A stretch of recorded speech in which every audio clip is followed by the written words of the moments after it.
Aksi perdana Ariel Lucero bersama Arema FC, langsung gabung latihan di Malang. Usai menjalani pemusatan latihan di Yogyakarta selama 8 hari, kini skuad Singoedan kembali memulai latihan di Malang, tepatnya di Stadion Gajayana. Namun menariknya, 3 pemain baru Arema FC, langsung bergabung latihan bersama Arema FC, usai diperkenalkan kemarin sore.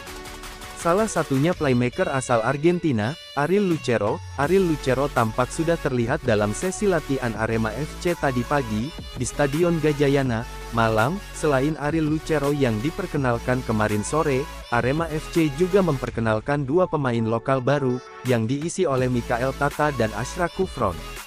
Sebenarnya, 3 pemain baru ini, sudah bergabung latihan Arema FC, sejak masih di Yogyakarta, tepatnya, saat Arema FC masih melakukan pemusatan latihan di Yogyakarta.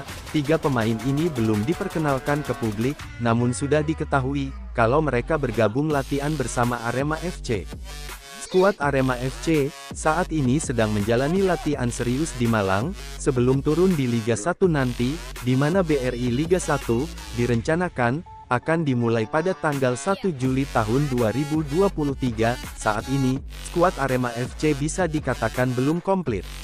Menurut manajer Arema FC, Wibi Andrias, Singoedan akan memakai semua kuota pemain asing musim ini. Seperti diketahui, penggunaan pemain asing musim ini mengalami perubahan. Setiap tim boleh menggunakan 5 pemain asing bebas, dan 1 dari ASEAN. Kalau melihat kekuatan Arema FC saat ini, Arema FC membutuhkan 1 pemain asing bebas, dan 1 pemain asing ASEAN, untuk melengkapi kuota mereka.